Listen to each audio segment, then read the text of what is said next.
Salut, c'est Vincent. Salut, c'est Lou. On vous présente beaucoup de jeux de société sur cette chaîne, mais bien entendu, il y a plein d'autres choses que l'on apprécie et nous avons beaucoup d'autres centres d'intérêt. Alors aujourd'hui, on va vous présenter ce que l'on aime en dehors des jeux de société, Lou et moi. Ouais. Il sera question de cinéma, de musique, de bande dessinée et autres surprises. Je vais commencer par vous présenter mes différents centres d'intérêt et passions. Et puis, ce sera à ton tour, Lou, Ouais. de présenter ce qui t'intéresse et ce que tu aimes faire en dehors des jeux de société. Et puis, écoute, on va commencer tout de suite. Eh bien, c'est parti, c'est à mon tour et je vais commencer par vous parler de... Oui, le cinéma, bien sûr, parce que c'est une de mes passions en dehors des jeux de société, une passion très forte. J'ai d'ailleurs fait des études de cinéma, j'ai une licence en audiovisuel, des études que j'ai fait pour le plaisir, on peut le dire, pour ma culture cinématographique. Et je veux commencer par vous parler rapidement de Retour vers le futur, ce film culte de 1985 de Robert Zemeckis, produit par Steven Spielberg. C'est un film que je regardais tous les soirs en rentrant de l'école lorsque j'avais entre 12 et 13 ans. Ma famille s'inquiétait pour moi et se demandait un petit peu ce qui arrivait. Oui, c'est un film qui m'a profondément marqué et qui a participé donc forcément à développer mon amour pour le cinéma. Retour vers le futur, ce grand classique que vous connaissez toutes et tous bien sûr. À la même période, aux alentours de 12, 13, 14 ans, je découvre également les films de Sergio Leone, et notamment ce chef-d'œuvre, Le Bon, la Brute et le Truand, mais les autres, les Dollars, Il était une fois dans l'Ouest, La Révolution et en Amérique, ces magnifiques films qui ont là aussi participé à forger ma passion pour le cinéma. Encore aujourd'hui, j'aime énormément le cinéma de Sergio Leone. Alors il a fait peu de films, mais quasiment tous des chefs-d'œuvre. Et puis Clint Eastwood, dans le rôle de Blondin. Voilà, donc Le Bon, la Brute, le Truand et plus généralement les films de Sergio Leone. Bien sûr, adolescent, j'ai été très très vite intéressé par les films de Steven Spielberg. Il faut savoir d'ailleurs que le premier film que j'ai vu au cinéma, c'est E.T. E.T. sorti en 1982. Ma maman, à l'époque, m'emmène le voir au cinéma à l'âge de 6 ans. C'est ma première sortie au Cinoche et je découvre E.T. Donc forcément, Spielberg, pour moi, déjà c'est un génie du cinéma et j'ai suivi toute sa carrière. Les Dents de la Mer, dont on voit une illustration ici, pour moi c'est un des meilleurs films de l'histoire du cinéma, en tout cas le meilleur film de suspense. Et puis tous les grands classiques, les Indiana Jones, les Jurassic Park. Très récemment aussi, j'ai beaucoup aimé le Ready Player One. Et puis même son tout dernier film, Les Fabelmans, que j'ai bien aimé aussi. Voilà, donc Spielberg, qui m'a beaucoup marqué. En dehors de Spielberg, Kubrick également. Kubrick est un des réalisateurs importants pour moi, puisque mon film préféré, tout simplement, c'est 2001, l'Odyssée de l'espace, de Stanley Kubrick. Donc voilà, réalisateur génial, qui là aussi a fait peu de films, je dirais une douzaine, à peine. Oui, mais que des chefs-d'œuvre aussi, les Shining, les Full Metal Jacket, les Orange Mécanique, les Barry Lyndon, les Sentiers de la Gloire, Lolita... j'en oublie bien entendu. Et puis 2001, donc, qui est mon film préféré, un film absolument fascinant, je trouve, qui est pas facile, qui est un film qui joue beaucoup sur la lenteur, sur le silence, mais qui est donc fascinant et qui reste aujourd'hui un grand classique, pourtant tourné donc en 1968 avec tout le génie de Kubrick. Charlie Chaplin, bien sûr. Charlie Chaplin, un des réalisateurs, comédiens les plus drôles de l'histoire du cinéma, avec Buster Keaton peut-être. Un de mes films préférés, là aussi, il s'agit du Dictateur, mais on peut citer aussi Les Temps modernes, La Ruée vers l'or. Voilà, tous ces classiques de Charlie Chaplin. Et donc, le génie de Charlie Chaplin, dont j'ai lu une belle biographie il y a quelques années de cela. Donc Charlie Chaplin m'a beaucoup intéressé, comme nombre d'entre vous, j'imagine aussi. Un peu plus tard, j'ai découvert, tout d'abord les Hitchcock, ben oui, peut-être le plus grand réalisateur de l'histoire du cinéma, en tout cas pour moi, c'est peut-être le cas. Alors lui a fait énormément de films, plus d'une cinquantaine me semble-t-il, et deux d'entre eux sont parmi mes films préférés tout court. Là aussi, il s'agit de Sueur froide, Vertigo en anglais, et La mort aux trousses, bien sûr. Donc La mort aux trousses avec Cary Grant, et puis Sueur froide avec James Stewart, ces magnifiques acteurs. Hitchcock, donc je viens de vous parler de La mort aux trousses et de Sueur froide, parmi ses nombreux chefs-d'œuvre, mais également François Truffaut. Oui, aux alentours de l'âge de 18 ans, 20 ans, j'ai découvert le cinéma de François Truffaut, j'ai vu l'ensemble de ses films, il en a fait 21 il me semble, je les ai tous aujourd'hui là à disposition. C'est un réalisateur qui m'a beaucoup marqué, qui a participé à me forger, quoi, hein. Et voilà, donc j'ai lu aussi à un moment donné tout ce qui était possible de lire sur Truffaut. Mais cet ouvrage de référence de François Truffaut interviewant Alfred Hitchcock, eh bien effectivement reste exceptionnel. Je vous le conseille fortement. François Truffaut, donc la nouvelle vague française, et bien sûr, je suis passé par Jean-Luc Godard, qui nous a quittés récemment, hein, malheureusement. Jean-Luc Godard, ce génial réalisateur français. Un de mes films préférés aussi, c'est Le Mépris, en 1963, avec Michel Piccoli et Brigitte Bardot. Donc Godard, qui m'a beaucoup marqué. Je dirais que ces 10 premiers films, depuis À bout de souffle jusqu'à peut-être La Chinoise, donc en passant par Bande à part, Pierrot le Fou, Masculin Féminin, et tous ces... voilà, pour moi, ces 10 premiers films sont des chefs-d'œuvre, donc bon, il y a quand même peu de réalisateurs qui sont capables d'une telle performance. Voilà, donc Godard, dont la biographie d'Antoine Debec, eh bien, je l'ai lu aussi passionnément il y a quelques années de cela. Godard, mais aussi Jacques Tati, bien sûr. Jacques Tati, avec ses quelques chefs-d'œuvre aussi, Les Vacances de Monsieur Hulot, Playtime, Mon Oncle. Voilà, et Tati, quel génie aussi là du cinéma, qui jouait beaucoup sur les silences, sur la comédie gestuelle, on va dire, de l'absurde. Voilà, donc il m'a tellement fait rire, et donc ça c'est un ouvrage que j'avais récupéré lors d'une exposition sur Jacques Tati auquel j'avais assisté bien sûr à la Cinémathèque française. Voilà, Jacques Tati qui m'a beaucoup marqué. Et puis, eh bien, vraiment un échantillon de ce que j'apprécie dans le cinéma, parce que j'ai une ouverture assez importante. J'ai vu des films de toutes les époques. Je me suis intéressé à un moment donné à l'expressionnisme allemand des années 20-30 avec Murnau par exemple. Je me suis intéressé au cinéma soviétique du début du siècle dernier. Donc la nouvelle vague, le cinéma italien des années 60-70, le cinéma d'horreur, le cinéma fantastique, la nouvelle vague, le cinéma de science-fiction. J'aime tous les types de cinéma à partir du moment où c'est bien fait. Et par exemple, un de mes films préférés, eh bien tiens, le voici, le chef-d'œuvre de 1933, hein, le King Kong, dont j'ai la grande affiche là chez moi sur un mur de mon appartement. Voilà, pour moi, ça reste un monument inégalé hein, du cinéma, on va dire, spectaculaire. C'est un des premiers films de monstres, hein, avec une créature colossale comme ça, hein, qui a inspiré nombre de films par la suite. Donc j'adore ce King Kong. Je vais vous parler aussi du lauréat de Mike Nichols. Alors je vous en parle parce que c'est un de mes films préférés, et dans lequel se trouve mon acteur préféré, Dustin Hoffman, dont c'est le premier rôle ici dans ce film. Voilà, avec la magnifique musique de Simon and Garfunkel. Le lauréat, un classique que j'adore.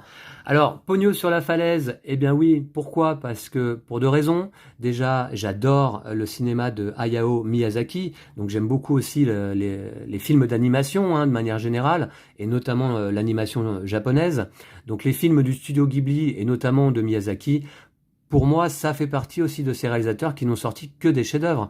Celui-ci est son avant-dernier film, il a tourné Le vent se lève en 2013 depuis, et paraît-il qu'il est en train de tourner un nouveau film.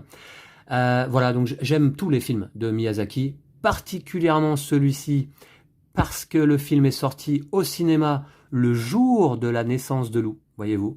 Lou est né le jour où Pogno sur la falaise sort au cinéma, que je vois donc au cinéma quelques jours après sa sortie, avec La Maman de Lou. Et beaucoup d'émotions parce que le début de Ponyo, eh bien, c'est comme une naissance, hein. Ponyo surgit à la surface de l'eau. Et voilà, donc ça avait été beaucoup d'émotions à l'époque. Ponyo, mais également bien sûr Chihiro, Totoro, Mononoke, Kiki la petite sorcière. Voilà, le château ambulant, le château de Cagliostro, tous les chefs-d'œuvre de Miyazaki, hein. Voilà. Et puis, bien sûr, Kill Bill, c'est un de mes films préférés, vraiment, je pense qu'il est dans mon, ouais, il est dans mon top 10, c'est sûr. Kill Bill 1 plus 2, hein, je ne distingue pas l'un de l'autre. Quand je regarde Kill Bill 1, je regarde Kill Bill 2 à la suite. Le meilleur film de vengeance jamais réalisé à mon sens. Alors, Quentin Tarantino, je l'ai suivi depuis le tout début, avec Reservoir Dogs en 92, que j'ai découvert donc quand j'avais 16 ans. Ça a été un choc vraiment. Puis ensuite Pulp Fiction en 94 que je vois 3 fois au cinéma. Oui, encore un gros choc cinématographique. Et puis bien sûr ensuite toute sa filmographie. Donc Kill Bill, Django Unchained, Boulevard de la Mort, que j'aime beaucoup aussi, Les Huit Salopards, Il était une fois à Hollywood. J'en oublie un, celui avec Brad Pitt, là j'ai plus le nom en tête tout de suite. Il s'agit de Inglourious Basterds, très bon également, hein. Et puis je termine cette courte rétrospective consacrée au cinéma par Ennio Morricone. Ça, c'est le documentaire tourné par Giuseppe Tornatore très récemment. Magnifique documentaire. Et puis Ennio Morricone, bien évidemment. Je vous ai parlé de Sergio Leone. Eh bien, on entend les magnifiques musiques d'Ennio Morricone quand j'écoute certaines musiques, notamment l'Extase de l'or ou le trio d'Ennio Morricone. Eh bien, j'ai toujours le frisson et les larmes aux yeux. C'est absolument magnifique, une œuvre colossale, plus de 500 bandes originales. Voilà, et Ennio Morricone nous a quittés il y a quelques années, très récemment également. Je l'avais vu en concert au Palais Omnisport de Paris-Bercy, un concert avec orchestre, superbe évidemment. Voilà, donc je voulais rendre un petit hommage tout de même au passage en parlant de cinéma à Ennio Morricone, mon compositeur de musique de film préféré bien entendu, mais il y en a d'autres, hein, que j'apprécie beaucoup, les Hans Zimmer, les Jerry Goldsmith, les Alan Silvestri et autres, j'en passe. Voilà donc pour le cinéma. Et puis désormais, eh bien, j'ai envie de vous parler de musique bien sûr, mais surtout de rock en particulier, car en termes de musique, eh bien, je n'écoute quasiment exclusivement que du rock. Je dirais même que c'est certainement ma plus grande passion, là pour le coup, hein, en dehors de tout ce que je vais vous présenter aujourd'hui et des jeux de société. Eh bien oui, je continue à écouter énormément de musique, chaque jour. Chaque jour, j'écoute de la musique. Il ne se passe pas une journée sans que j'en écoute, c'est certain, et principalement du rock. Alors, bien sûr, je commence donc par citer eh bien, la base, les Beatles, hein, le plus grand groupe de rock de l'histoire, et un de mes groupes préférés, hein. J'ai tout écouté des Beatles, je connais leur discographie absolument par cœur. Voilà, que dire, bon, je peux que rajouter sur les Beatles, voilà, ce groupe génial qui a... voilà, qui a au début de l'origine du rock, hein. Alors bien sûr, on a aussi Elvis Presley, les Chuck Berry, les Little Richard, etc. Mais bon, les Beatles ont popularisé, hein, véritablement ce genre qu'est le rock, avec Elvis Presley bien entendu. Mais voilà, issu du rhythm and blues. Voilà, donc les Beatles, premier groupe britannique important, majeur, à mon sens. Bien sûr, avec les Beatles, on ne peut que citer eh bien, les concurrents entre guillemets directs, hein, les Rolling Stones, dont voici une biographie de François Bon très très intéressante à lire. Les Rolling Stones. Alors, mon album préféré des Rolling Stones, Sticky Fingers, et puis mon album préféré des Beatles, eh bien, c'est Abbey Road. Voilà, pour information, au passage. Donc les Rolling Stones, donc le rock. Mais après les Beatles et les Rolling Stones, je découvre également le Velvet Underground de Lou Reed et de John Cale et de Nico et de Sterling Morrison. Voilà, donc le Velvet Underground, groupe majeur, puisqu'en fait je m'intéresse au rock, mais principalement aussi à un moment donné au rock indépendant, et pourrait presque considérer le Velvet Underground comme le premier groupe de rock indépendant, entre guillemets, on pourrait dire. Alors, Lou Reed, génial chanteur et compositeur. Il faut savoir qu'il a écrit absolument toutes les chansons du Velvet Underground. Il a écrit les textes des plus de 100 morceaux du Velvet. Et eh bien, petite révélation, il faut savoir que Lou s'appelle Lou grâce à Lou Reed. Et oui, en effet, la maman de Lou est très amatrice également du Velvet Underground et de Lou Reed en particulier. Voilà une des raisons pour laquelle nous avons appelé notre fils Lou. Voilà, très beau prénom par ailleurs, je trouve. Voilà, donc le Velvet, groupe majeur de l'histoire du rock, qui a œuvré donc à la fin des années 60 et tout début 70. Ensuite, Jimi Hendrix, je ne peux pas ne pas le citer parce que c'est, comme indiqué sur ce livre, une légende de la guitare électrique, le plus grand guitariste électrique en tout cas de l'histoire de la musique, tout simplement, hein, un génie de la guitare. Alors moi, je lui donne un surnom, je l'appelle l'électricien parce que pour moi, il maîtrise l'électricité comme un électricien professionnel. Et voilà, donc Jimi Hendrix, forcément, je ne peux pas ne pas le citer parce que j'ai joué moi-même de la guitare pendant un certain nombre d'années, pendant un peu plus de 20 ans. J'ai joué beaucoup de guitare. J'ai arrêté maintenant, hein, j'étais pas très bon. La guitare a toujours été assez difficile à maîtriser pour moi. Mais bon, je prenais quand même du plaisir, bien sûr. Et voilà, donc en dehors de la guitare, j'ai joué aussi du djembé, cet instrument africain, pendant quelques années, que j'ai beaucoup apprécié aussi, un instrument rythmique pour le coup, sur lequel j'avais un peu plus de facilité d'ailleurs que sur la guitare. Voilà, mais Jimi Hendrix, donc évidemment, à réécouter. Je peux citer aussi Neil Young. Alors Neil Young, bah oui, donc une légende là aussi, on peut le dire. Hein. Neil Young qui œuvre encore, hein, il sort encore des albums très récemment de plus ou moins bonne qualité, mais en général c'est quand même pas mal, notamment avec ses partenaires du Crazy Horse. Voilà, donc Neil Young, pour qui j'ai une admiration sans faille. Oui, il a une discographie, une carrière absolument fantastique. Je sais pas combien il a sorti de disques, ce Neil Young, mais peut-être au moins une cinquantaine, j'imagine, pas loin. Hein. Voilà, mais j'ai suivi Neil Young à toutes les époques, c'est-à-dire ces époques folk, époque grunge. On l'appelle un peu le pape du grunge, hein, le parrain du grunge. Époque rock, électrique. Voilà, donc Neil Young que j'aime beaucoup. Ça, c'est une biographie d'Alain Gardinier, très intéressante, bien sûr.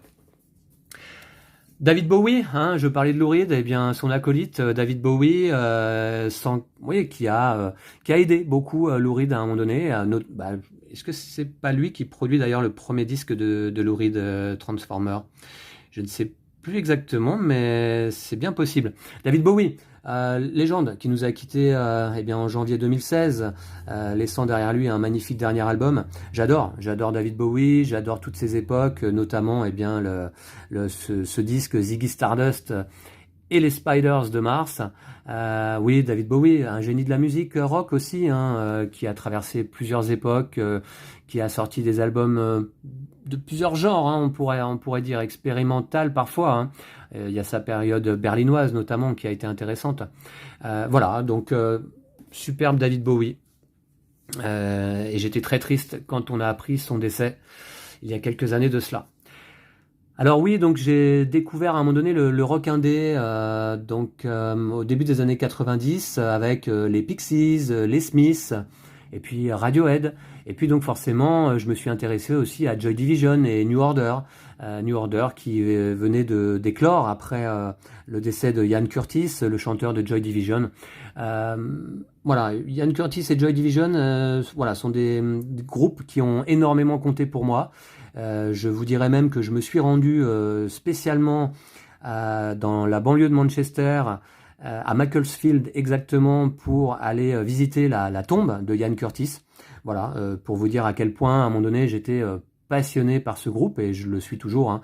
Ce groupe qui n'a sorti que 2 disques, dont un majeur pour moi qui reste Closer en 1980. Voilà, donc Joy Division. Peut-être que certaines d'entre vous connaissent dans les commentaires, je le suppose. Vous me direz, parce que ce que vous en pensez. Et puis je termine rapidement ce petit panorama vraiment très fugace, hein, c'est un échantillon hein, de ce que j'écoute par Gainsbourg. Et bah oui, parce que Gainsbourg, j'écoute très peu de chansons françaises, mais Gainsbourg, eh bien j'en écoute quand même beaucoup parce que j'adore, c'est un génie, c'est pour moi le plus grand génie de la musique francophone. Alors oui, on pourrait citer aussi Brassens, Jacques Brel et les autres, hein, mais moi voilà, j'ai une préférence nette pour Serge Gainsbourg. Voilà, qui nous a quittés en 1991, il me semble. Voilà, donc j'ai découvert moi toute son œuvre un peu après, hein, mais ouais, Gainsbourg au passage. Alors, après la musique, eh bien, je veux vous parler de... Et oui, la littérature qui a beaucoup participé évidemment à forger également ma personnalité, mon caractère. Et donc je peux commencer tout de suite par Stephen King, notamment ce livre-là. Je pense que c'est cet auteur, Stephen King, qui m'a donné le goût de la lecture lorsque j'avais peut-être 14 ou 15 ans. Voilà, et je me rappelle avoir lu celui-ci notamment, hein, Cimetière. Vous voyez, c'est le livre de l'époque. Il est un petit peu abîmé, hein, j'ai mis un petit peu de scotch. Oui, c'est l'auteur qui m'a donné le goût de la lecture. Alors, littérature fantastique d'emblée, hein, mais bien voilà, avec des histoires que l'on connaît. Il y en a beaucoup qui ont été adaptées au cinéma. Comment dire? J'ai lu tout ce qu'il y avait à lire de Stephen King à l'époque. Et par contre, après, j'ai un petit peu lâché le fil de sa carrière. Et il en a sorti, bien sûr, beaucoup d'autres depuis. Hein. Donc, Stephen King pour commencer. Puis ensuite, à l'âge de 18 ans ou 19 ans, le portrait de Dorian Gray et plutôt toute l'œuvre, on va dire, d'Oscar Wilde m'ont profondément marqué. Et ont participé à forger... eh bien, on va dire une partie de ma philosophie personnelle, recherche de la beauté, notamment recherche de la jeunesse éternelle, et qui n'existe pas bien sûr. Voilà donc Oscar Wilde, Le portrait de Dorian Gray, un livre que j'ai lu, relu, re-relu, étudié sous toutes ses coutures et qui m'a profondément marqué. Ça correspond aussi un petit peu au moment où je découvrais les Smiths. Vous voyez, je vous parlais des Smiths tout à l'heure, ce groupe des années 80, groupe anglais. Dont le chanteur Stephen Patrick Morisset citait beaucoup Oscar Wilde en tant qu'inspiration. Et puis, assez étonnamment, après Oscar Wilde et dans mes jeunes années, on va dire, aux alentours de 22-23 ans, je lis Freud. Beaucoup de Freud, beaucoup de psychanalyse. Alors, Freud, mais pas que, en effet, puisque je lis beaucoup de psychanalyse à l'époque. Il semblerait que j'avais besoin d'en lire pour me trouver, puisque j'étais un peu en recherche de moi. Et Freud, ça a été une découverte majeure, c'est-à-dire que je le considère comme... aussi important qu'un Christophe Colomb, si vous voulez. Christophe Colomb a découvert un continent, et bien Freud, pour moi, a découvert un continent lui aussi, un continent qui s'appelle l'inconscient, et voilà, donc qui a révolutionné, on va dire, la psychologie au début du XXe siècle. Voilà, donc j'ai lu quasiment tout ce qu'on pouvait lire de Freud aussi à l'époque.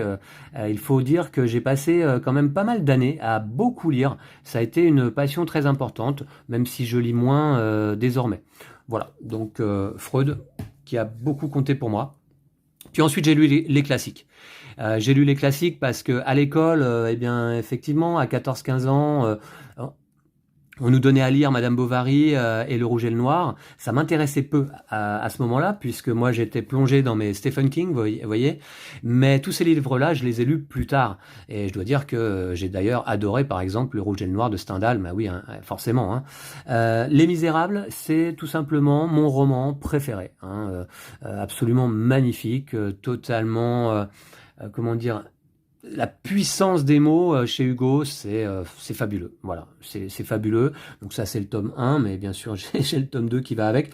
Voilà, donc Les Misérables, bon, un classique absolu. Hein. mais également d'autres classiques. J'ai lu pas mal de Dumas hein, à une époque. J'adore Les Trois Mousquetaires, et puis sinon Le Comte de Monte Cristo, bien sûr. Et puis, oui, j'ai lu pas mal d'Alexandre Dumas à un moment donné. J'ai beaucoup aimé hein, son esprit d'aventure. Voilà, donc Les Trois Mousquetaires, dont une nouvelle adaptation est au cinéma là depuis quelques jours. Ça m'intéresse. Ensuite, Dostoïevski, qui a beaucoup compté pour moi. Alors, j'ai lu quasiment tout de Dostoïevski aussi, je pense. Hein. Crime et Châtiment, L'Idiot, Les Frères Karamazov, Les Possédés, qu'on appelle aussi les démons.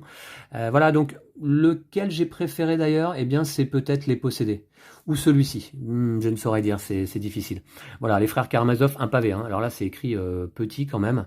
Superbe. Hein. Là, donc, pareil, on rentre dans la psychologie des personnages. C'est d'une puissance littéraire assez folle.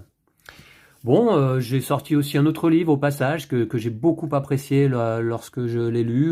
Je l'ai jamais oublié celui-ci, Belle du Seigneur, un classique hein, d'Albert Cohen sur la passion amoureuse qui ne dure qu'un temps, hein, bien sûr, hein, comme tout le monde sait. Voilà, la passion ne dure qu'un temps. Un des livres qui m'a fait le plus rire dans ma vie. Oui, parce que c'était traité avec tellement d'ironie. Et en même temps tellement subtil de la part d'Albert Cohen. Superbe bouquin. Bon, un autre chef-d'œuvre absolu, le Moby Dick de Herman Melville, dont je vous conseille aussi l'adaptation au cinéma par John Huston. Superbe, voilà, donc Moby Dick. Là, c'est pareil, quand je lisais ce livre, j'avais l'impression d'être dans les chaloupes, à la chasse au cachalot, à la baleine, avec les autres membres d'équipage. J'étais dans la chaloupe au moment où je lisais ce livre, c'est complètement fou. Voilà, Moby Dick de Herman Melville. Et puis plus récemment, hein, puisque je vais aller assez vite sur la littérature, hein, je pourrais citer d'autres auteurs, bien sûr. Je pense à Milan Kundera, par exemple, qui m'a beaucoup marqué. Voilà. Plus récemment, eh bien, j'ai lu le Dune de Frank Herbert. C'était une lacune, je l'avais jamais lu. C'est un classique de la science-fiction, sorti en 1965, me semble-t-il. Alors je l'ai lu, pourquoi? Parce que, eh bien, j'avais découvert Dune au cinéma. J'avais vu le film de David Lynch à l'époque, dont j'avais pas retenu beaucoup, j'avais pas gardé une grande mémoire. Mais le film de Denis Villeneuve m'a beaucoup intéressé. Et puis le jeu Dune Imperium, bien sûr, le jeu de société. Donc j'ai eu envie de lire cet ouvrage que j'ai trouvé assez particulier, hein, très très particulier dans l'écriture, dans le rythme, dans le déroulement, mais fort intéressant. J'ai beaucoup aimé cette lecture. Et puis, en fait, il faut savoir que dans ce premier tome, eh bien, vous avez l'ensemble du premier film. Le premier film, ça doit durer à peu près, jusque-là. Et puis le deuxième film, ça va raconter ça, vous voyez. Donc j'espère que Denis Villeneuve va arriver à meubler avec ce qui reste. Parce que, oui, il reste pas beaucoup de pages à raconter au cinéma, là. Donc on verra ça. Le film sort à la fin de l'année. Alors tout de même, avant de finir avec les bouquins, eh bien, je veux parler de Howard Philip Lovecraft, évidemment. Hein. Là, c'est pareil, je le découvre grâce, on peut dire, aux jeux de société. Alors, c'est marrant parce que ce Lovecraft, qui est tellement adapté en jeu de plateau ou jeu de rôle, eh bien, on apprend quand on lit sa biographie que lui-même détestait absolument tout ce qui était jeu de cartes, les échecs, etc. Pour lui, c'était une perte de temps, les jeux, tout simplement, à son époque. Voilà, donc c'est quand même assez marrant de savoir que lui, qui est adapté tellement maintenant en jeu, eh bien, détestait ça de son côté. Alors, Lovecraft, qui a écrit des nouvelles, et puis c'est bien parce que ça boucle la boucle. J'ai commencé par lire Stephen King, et j'arrive au maître de la littérature fantastique du XXe siècle, Lovecraft. Bon, on pourrait citer Edgar Poe aussi, plutôt fin 19e. Mais voilà, j'ai lu toutes les nouvelles concernant le mythe de Cthulhu. Et ça m'a absolument fasciné. Je trouve que Lovecraft a une écriture très érudite, en même temps très compréhensible, très, très fascinante. Dans l'étrange, en même temps se référant aux vieilles pierres, à l'environnement de la Nouvelle-Angleterre. Ouais, c'est passionnant, ces écrits. D'ailleurs, bon, c'est assez différent des jeux, c'est-à-dire qu'il faut pas penser vraiment que quand on va lire Lovecraft, on va trouver des investigateurs qui vont aller combattre à coups de revolver des monstres géants, vous voyez. On n'est pas tout à fait là-dedans quand même, hein. Voilà. Donc Lovecraft, passionnant. Alors, dans cette collection, hein, chez Robert Laffont, dans la collection bouquins, c'est très pratique parce que moi j'ai les 2 premiers tomes. Vous avez ici tous les mythes de Cthulhu, plus l'art d'écrire selon Lovecraft et pas mal de ses contes. Et puis ici dans le tome 2, vous avez beaucoup de contes et nouvelles aussi en dehors du mythe de Cthulhu. Vous avez quasiment tout Lovecraft en fait, hein. Plus des poèmes, épouvante et surnaturel en littérature, comment dire, un essai qu'il a écrit dans sa vie évidemment sur le fantastique en littérature. Alors ça je l'ai pas lu encore, hein. Donc voilà, mais j'ai trouvé que les traductions de cette collection étaient très très bien faites, donc voilà, je peux que vous les conseiller si vous souhaitez découvrir Lovecraft. Alors en ce moment, je vous disais dans une de mes précédentes vidéos, je suis en train de lire sa biographie de S.T. Joshi, le spécialiste mondial de Lovecraft, hein, qui a travaillé plus de 25 ans sur cet auteur, qui a eu accès à toute la documentation nécessaire. Alors la biographie s'appelle en français « Je suis Providence ». Voici le tome 1 que je viens de terminer, et puis vous avez le tome 2 qui fait à peu près la même épaisseur. Donc il y a 1800 pages sur la vie de Lovecraft, qui était un personnage un peu ambivalent, hein, un peu ambigu. Il n'a pas que des bons côtés, hein, ce Lovecraft. Hein, il est critiquable par bien des aspects, mais il nous intéresse de par l'œuvre qu'il a laissée. Et je dois dire que je suis absolument intéressé en ce moment de lire sa vie, assez unique, hein. Alors, ça me permet, Lovecraft, de faire une transition vers ma prochaine passion, hein, mon prochain centre d'intérêt, le dernier, après je laisserai la parole à Lou, la bande dessinée. Puisque je vous conseille, si vous aimez Lovecraft, de vous procurer ces bandes dessinées de Gutanabe, qui a adapté quelques nouvelles de Lovecraft, façon manga, enfin c'est-à-dire, façon manga dans le sens où ça se lit à l'envers, en partant de la fin. Mais vous voyez, je vous montre un petit peu les illustrations. Voilà, par exemple, le molosse. Alors, c'est très très chouette, je trouve. Ouais, c'est très chouette quand on apprécie Howard Philip Lovecraft de pouvoir lire ces nouvelles en bande dessinée. Alors, il a sorti le molosse. La couleur tombée du ciel, une des meilleures nouvelles de Lovecraft, hein. Voilà, adapté au cinéma aussi, la couleur tombée du ciel. Voilà, je vous montre quelques planches. Très chouette, hein, c'est en français, il n'y a pas de souci. Il a adapté également L'Appel de Cthulhu, bien sûr, hein, nouvelle fondatrice de l'œuvre de Lovecraft. Et oui, d'ailleurs, il faut savoir que toutes ces nouvelles, célèbres, Lovecraft les a écrites les 10 dernières années de sa vie, hein, simplement, hein. Voilà. Créature tentaculaire. Et oui, voilà, Cthulhu. C'est bien, je tombe dessus. Mais également dans l'abîme du temps, dans le même style, celui qui hantait les ténèbres. Voilà, je vous montre, hein, c'est toujours noir et blanc. Je trouve que les dessins sont vraiment très très chouettes, hein. Il y a un beau travail là de Gutanabe, hein. Le cauchemar d'Innsmouth, c'est en deux tomes. Là, voici le tome 1. Cauchemar d'Innsmouth. Voilà. Et puis, Les montagnes hallucinées, également en 2 tomes. Une des nouvelles les plus connues de Lovecraft, une des meilleures également, hein. Exploration en Antarctique. Et puis, les explorateurs tombent sur cavernes souterraines et monstres mythiques. Voilà. Le tome 1. Superbe. Eh bien, voilà. Eh bien, écoutez, je vais continuer avec la bande dessinée, hein, dès maintenant.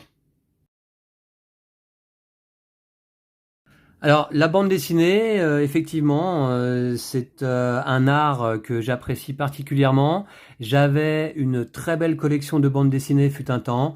Je me suis débarrassé de nombreux volumes, à un moment donné, puisque je ne pouvais pas les conserver.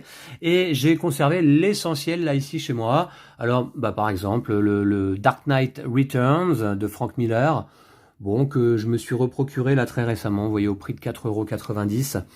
Un classique absolu du comics américain, Voilà, donc superbe, hein, que dire. Celui-ci, je me l'étais reprocuré justement à l'occasion de la sortie du jeu de plateau Batman The Dark Knight Returns, dont je vous avais présenté une partie, un très bon jeu d'ailleurs.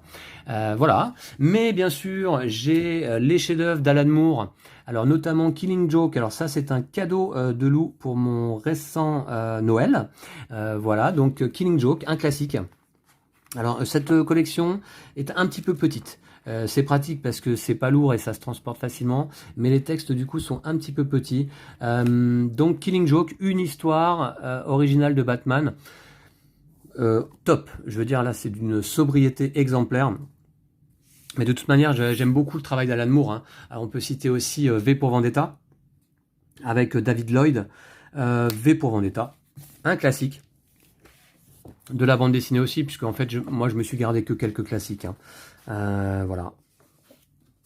Donc, bon, V pour Vendetta, j'aime beaucoup, hein, bien sûr, mais j'aime moins, par exemple, que le suivant, c'est-à-dire Watchmen, qui pour moi là est le chef-d'œuvre de la bande dessinée, tout simplement. Bon, en tout cas, d'après de ce que j'ai lu, moi, c'est ce que je préfère. J'ai lu plusieurs fois cette bande dessinée, ce comics d'Alan Moore et Dave Gibbons, magnifique, adapté d'ailleurs superbement au cinéma aussi par Zack Snyder. Le film est incroyable aussi, mais la BD, d'ailleurs le film est très fidèle à la bande dessinée, et la BD est incroyable, avec des dessins que j'aime beaucoup, une histoire de super-héros sur le retour, absolument fascinante. Voilà, donc le Watchmen de Alan Moore, ouais, c'est chef-d'œuvre absolu, hein. Chef-d'œuvre absolu, vraiment. Alors c'est un gros pavé, hein, mais justement, quand on aime, et quand on lit une histoire comme celle-ci, on n'a jamais envie que ça se termine, hein. Ouais, ouais, superbe. Superbe, là, avec Dr Manhattan, Rorschach, Ozymandias, etc. Watchmen, superbe. Et puis j'ai gardé quelques classiques. Eh bien, toute la collection d'Aldébaran ou Aldébaran, je ne sais pas comment vous dites. Moi, je dis Aldébaran. Voilà, donc dont voici le premier tome, hein, La Catastrophe, sorti il y a bien 25 ans de cela. Mais Léo, l'auteur, a développé toute une saga. Donc on a eu Aldébaran, puis Bételgeuse, puis... mince, je me souviens plus du coup des noms des autres séries qui sont sorties ensuite. Ça va pas être marqué là. Si, Aldébaran, Bételgeuse, Antares, Survivant, j'ai tout ça. C'est-à-dire que j'ai suivi tout le cycle Aldébaran depuis le début. J'aime beaucoup. Belle imagination, création d'une faune et d'une flore sur une planète lointaine, avec des histoires, comment dire, on s'attache aux personnages.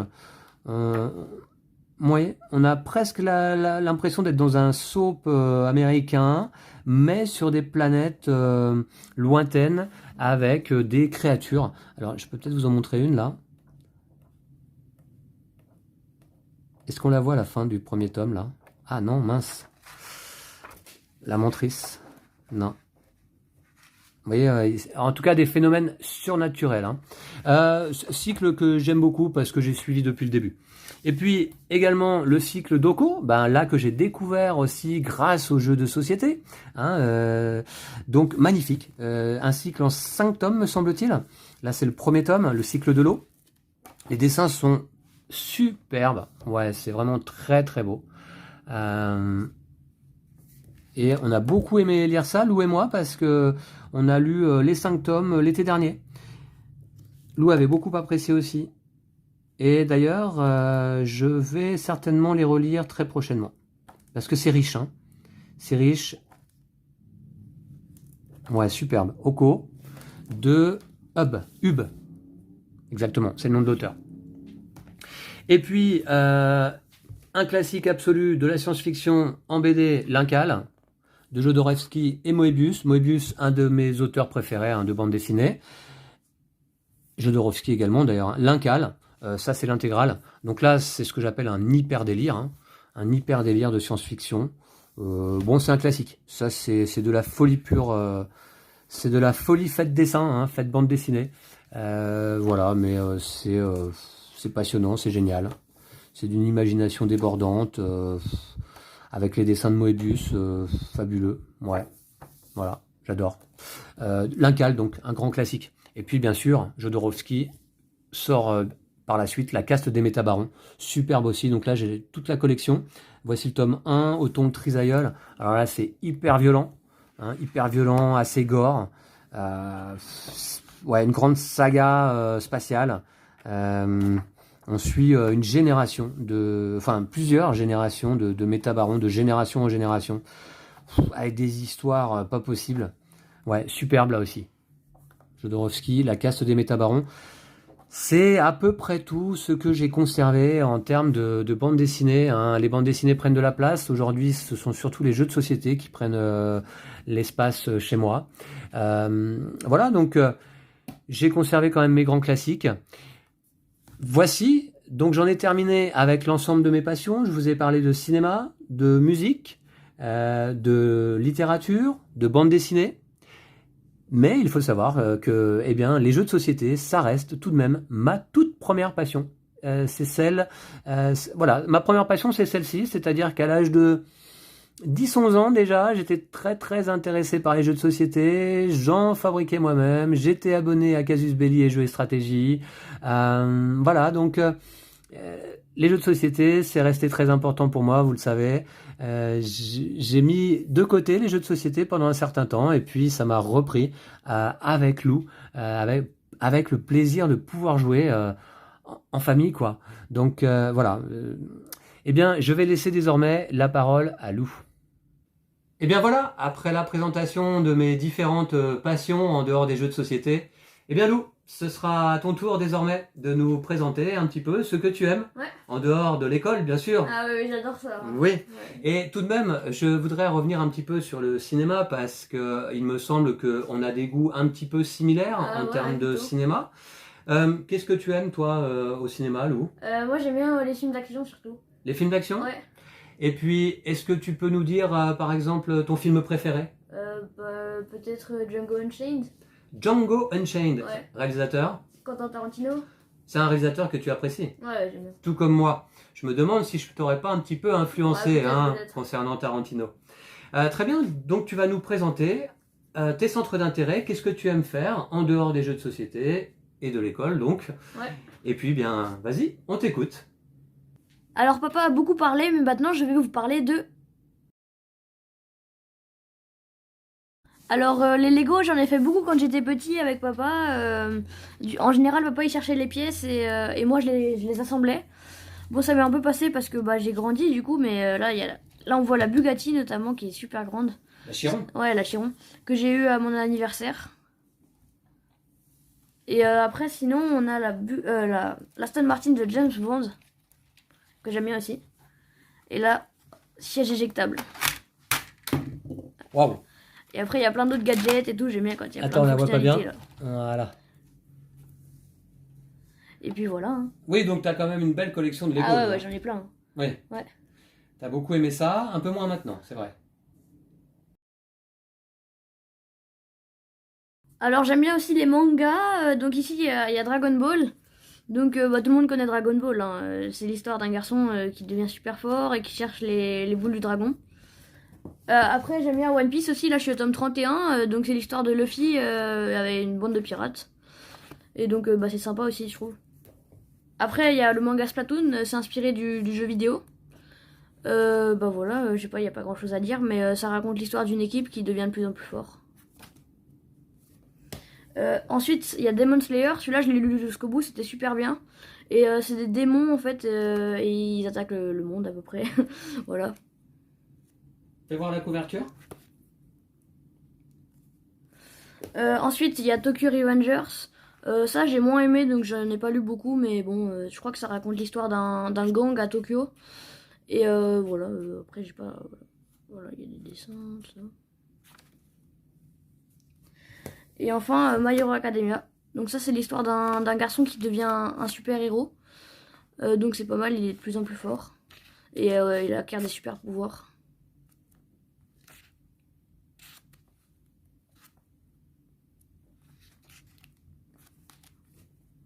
Voilà. Oui, donc les casse-têtes, parce qu'à l'école en ce moment, on se les prête un peu avec des copains. Donc là, il y a celui-là, c'est celui-là. Hein. Celui-là, j'y arrive par cœur sans regarder la solution. Ah, tu peux le faire dans la vidéo? Ouais, peut-être. Attention, spoil. Ah ouais, ouais.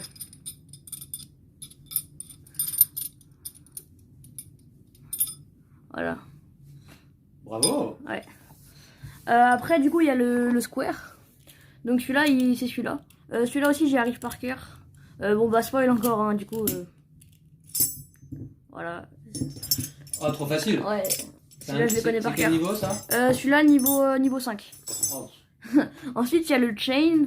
Donc c'est celui-là. Celui-là, j'y arrive aussi, mais là, il est un peu plus long. Donc bon. Ouais, voilà. tu vas pas spoiler. Ouais, ouais, en plus, voilà, il est sympa celui-là à faire. Aussi, il y a celui-là. Donc celui-là, j'y arrive par cœur aussi. C'est celui-là, voilà. Donc celui-là, bon, bah, spoil encore. Hop là. Et là, il est défait. Et après, il y a le labyrinthe. Enfin, le labi, il s'appelle. C'est celui-ci. Celui-là, j'ai réussi à le défaire, mais j'ai pas encore réussi à le refaire. Je suis sur le coup, mais bon, bah, pour l'instant, j'ai pas réussi, donc je peux pas vous montrer comment on fait. Et voilà.